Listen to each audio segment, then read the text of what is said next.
dann kamen 3 Wellen richtig hoch, deswegen bin ich auch so nass. Eine halbe Stunde nachdem wir losgefahren sind, wolltest du schon fast wieder umdrehen, weil ja kein Wind war. Der erste Segeltag ist, außer dass ich nass geworden bin, ohne Katastrophen verlaufen. Wir sind Malta.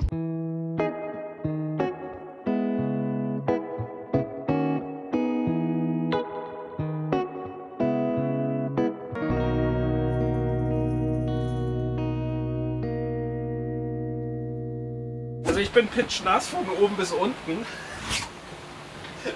Ich saß gerade mit dem Rücken im Bugkorb und hatte die GoPro außenbords, um ein bisschen die Wellen zu filmen und hatte mich schon gefreut, dass wir so richtig schön Fahrt machen, und dann kamen mehr Wellen und noch mehr Wellen. Dachte mir, jetzt könnte es langsam feucht werden, und dann kamen 3 Wellen richtig hoch. Also wo der Bug auch tatsächlich eingetaucht ist, deswegen bin ich auch so nass. Aber ich hatte mich ja an beiden Seiten festgehalten, weil ich es gemerkt habe. Ich habe ja erst abgehoben und dann bin ich eingeschlagen und dann war das Wasser auch schon da und hatte mich mit beiden Händen festgehalten. Aber ich hatte keine Rettungsweste an, das war natürlich nicht so gut. Und Marion hat sich ziemlich erschreckt.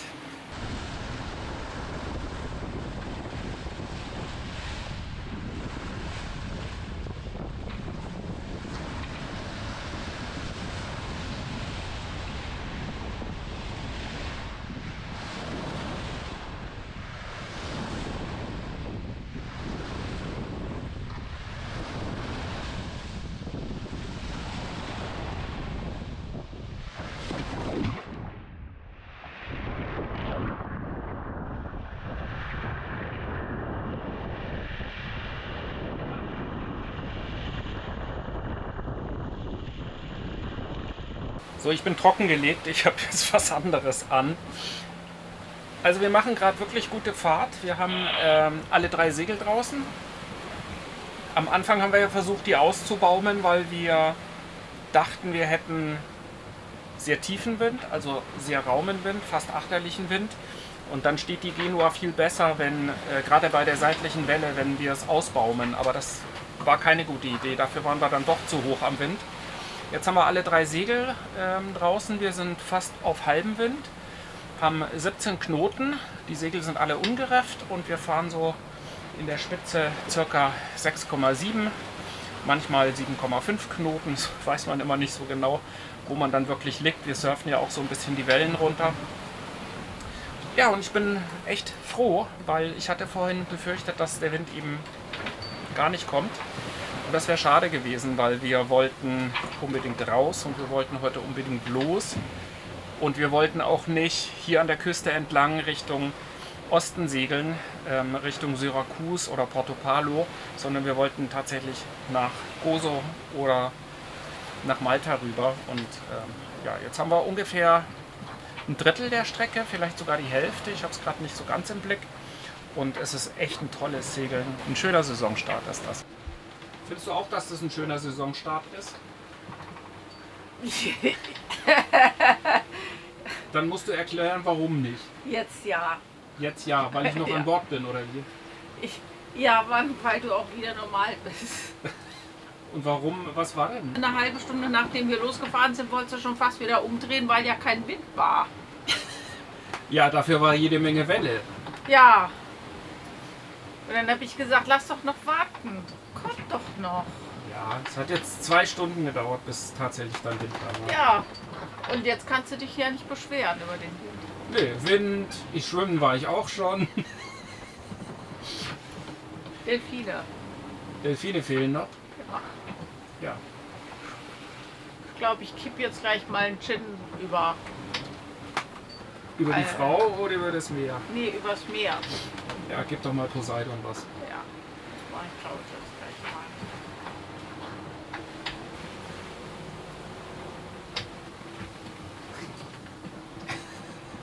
Du machst das ja wirklich. Ja, natürlich. Macht man so am Anfang der Saison. Heute gibt es den guten Knut Hansen. Das ist ein, glaub sogar Hamburger. Ja, ein Hamburger. Hast du den in Hamburg gekauft? Fährt der schon so lange mit? Willst du wissen, wo ich den gekauft habe? In Barcelona. Nein, Wo denn? In Unterbissingen. Echt? Ja, da Bei waren meinen Eltern, als wir das Haus aufgelöst ja, haben. da waren wir doch im Supermarkt und da Stimmt. habe ich den Knut Hansen gesehen und habe doch gesagt, ach, wir sind mit dem großen Koffer unterwegs, ich nehme den mit. Stimmt, jetzt erinnere ich Weil mich. meiner, auch wieder. meiner aus Hamburg war leer Ja. und den kriegt man interessanterweise im tiefsten bayerischen Dorf Edeka Supermarkt. Ja. Dann kriegt mein Papa aber auch einen Schluck. Beim Papa? Wie soll ich denn das da hinkriegen? So. Aber es gibt nur einen Schluck. Ich habe immer so viel davon. Das ist aber kräftig jetzt, oder? Es reicht mir den ganzen Abend, was da drin ist. So, du musst das bitte halten. Ich muss das halten. Ja. Gut. So. Oh, der riecht auch gut. Ja. Also wie jedes Jahr weiß ich nicht, was ich sagen muss. Ich weiß, es ist irgendwas mit Rasmus, altes Warzenschwein oder sowas. Wer es Aber weiß, schreibt es in die Kommentare. genau, könnt uns ja mal einen Spruch aufschreiben, der Delfine bringt und keine Welle und dafür aber einen schönen Segelwind. Und danach eine türkise Bucht, wo keiner ist. Ja, da, genau. Okay. Ich mach dann jetzt, ne? Das Glas bleibt aber da.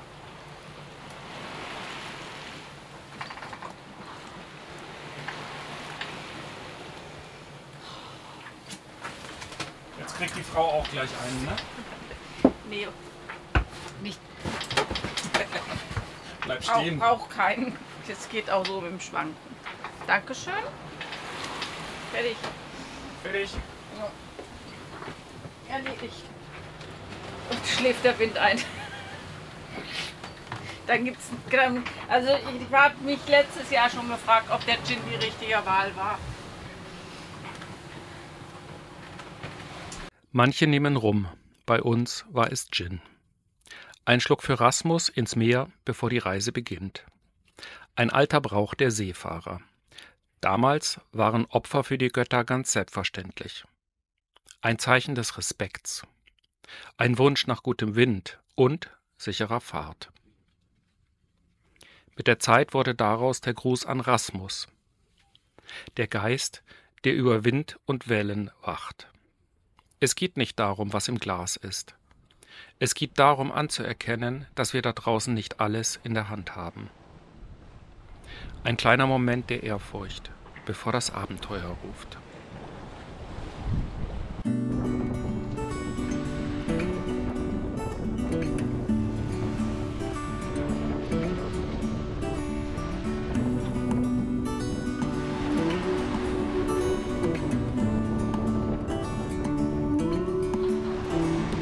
Look ahead, the sea is calm, and I know we've been through a lot, but just wait.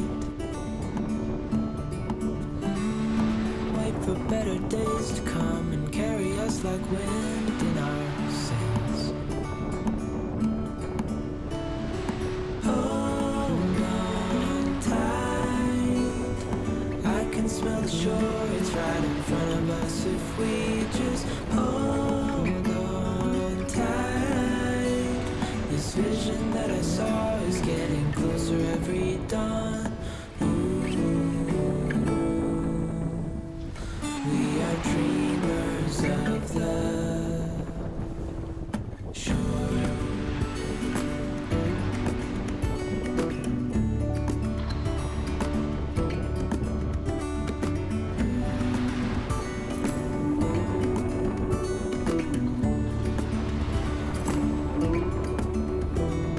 Seven years now on this boat, and we all know where we belong. Just wait. Wait for our home to show on the horizon. Soon we'll be there. Hold on tight. I can smell the shore. It's right in front of us if we just hold on tight. This vision that I saw is getting closer every dawn. We are dreamers of the shore.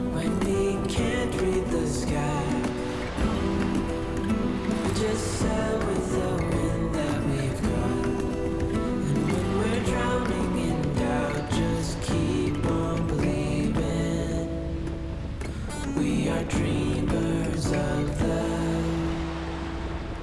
shore. Der sagt, wir fahren 7,8 Knoten. Glaubst du das? Der da drin, du hast doch gesagt, dass der nicht stimmt, dass der immer Aber das sieht gut aus, Knoten oder? weniger ist. Ja. Du hast doch, achso, du kannst doch auf dem Tablet gucken, wie schnell wir sind.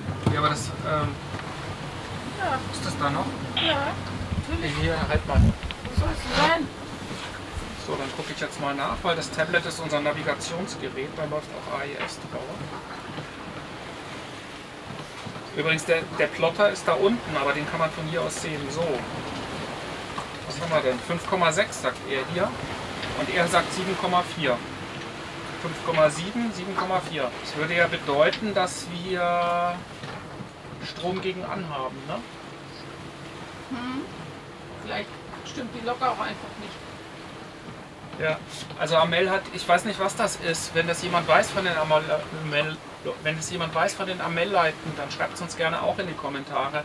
Das ist wie so ein, das eine ist ein Sender und hat unten so eine Art Reflektor, also zwischen unterm Bug und vorne am Kiel wird irgendwas gesendet und ja, also es ist kein Paddelrad oder sowas. Also vielleicht funktioniert es ja auch, weil wir waren ja auch, manchmal waren wir deutlich schneller, als wir erwartet haben. Also wenn wir nur nach dem gegangen sind, dann hat es teilweise nicht gestimmt. Vielleicht stimmt doch tatsächlich das, ich weiß es nicht. Aber das wäre ja der Hammer. Das würde bedeuten, wir würden jetzt 7,5 Knoten fahren.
Heute Vormittag war schon einiges los. Christoph hat sich beim Filmen am Bug eine volle Ladung Gischt eingefangen, komplett durchnässt. Aber anstatt sich zu ärgern, hat er es mit einem Lachen weggesteckt. Ich habe Rasmus einen Gin geopfert. Nicht ganz uneigennützig, wir hatten auf guten Wind gehofft und auf möglichst wenig Welle. Und jetzt, am Nachmittag, sieht so aus, als hätte es funktioniert. Der Wind steht stabil, wir laufen gute 6 Knoten, die Wellen kommen schön von der Seite, sportlich, aber angenehm. Es ist einer dieser seltenen Segeltage, an denen einfach alles passt. Keine Geräusche vom Motor, kein Stress mit dem Segeltrim, keine rollenden Teller in der Kombüse. Wir haben uns zurückgelehnt, im wahrsten Sinne des Wortes. Die Sonne scheint, es ist warm, die Stimmung an Bord ist ruhig, entspannt.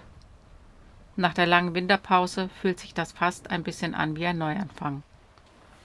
Die Segel oben, die Welt zieht langsam vorbei und irgendwo da vorne wartet Malta. Wir sind nicht in Eile und zum ersten Mal seit Wochen fühlt es sich wirklich nach Unterwegssein an. Nicht nach Werft, nicht nach Hafen, nicht nach Warten. Einfach wieder segeln. Ja. Ja.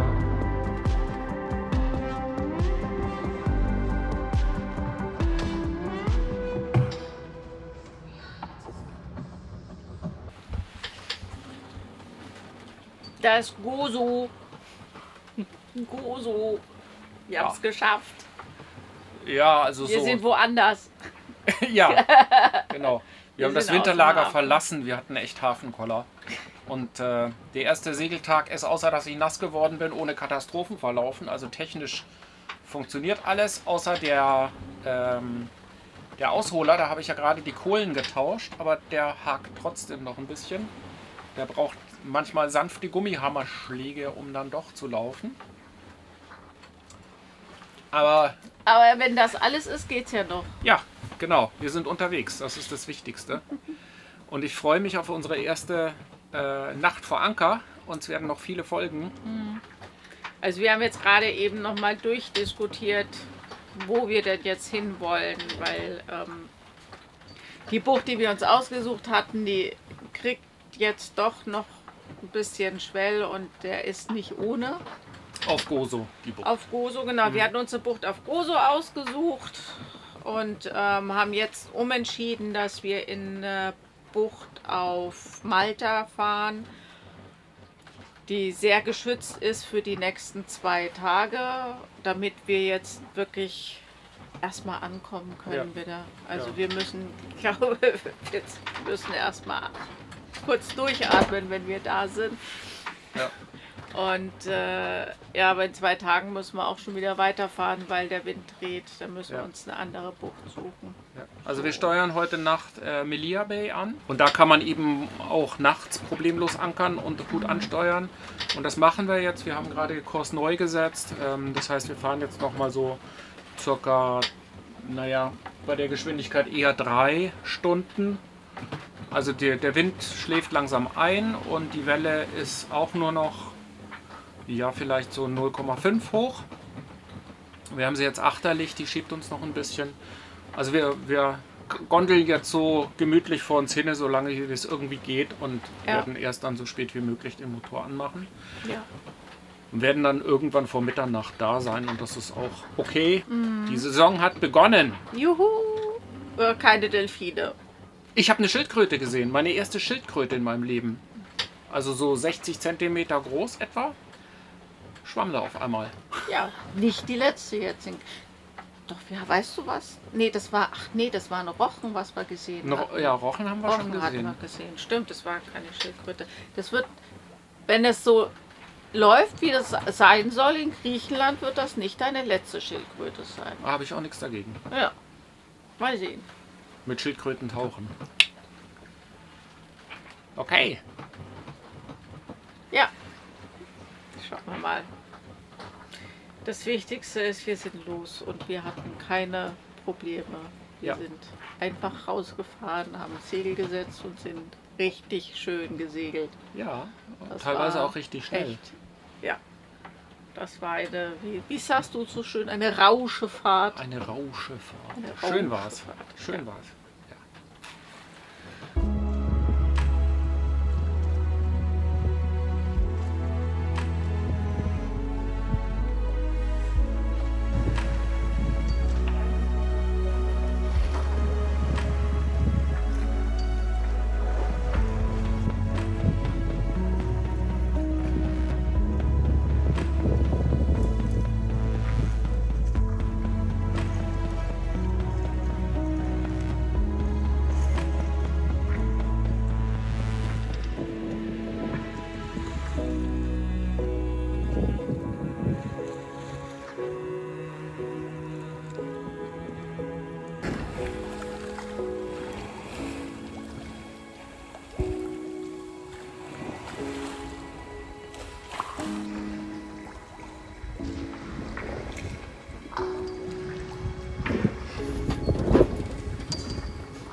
So, das war's mit Segeln für heute. Ja, kann uns jetzt nicht beschweren. Es war deutlich mehr, als du gedacht hast. Ja, und von heute Morgen um 9 bis um halb 9. Ja, Ja, 12 Stunden. ja. Das war's.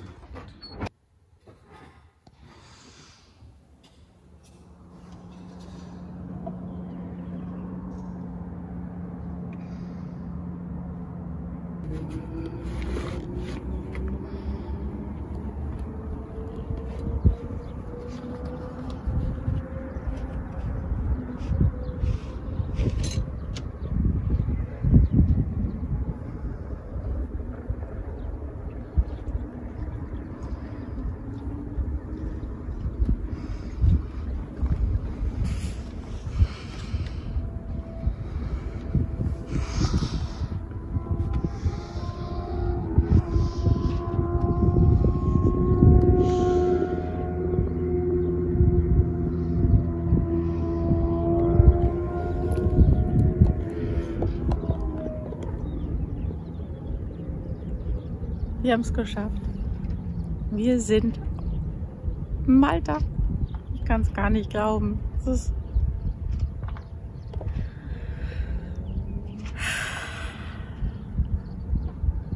Wir haben es geschafft. Viele große, teure Motorboote in Malta.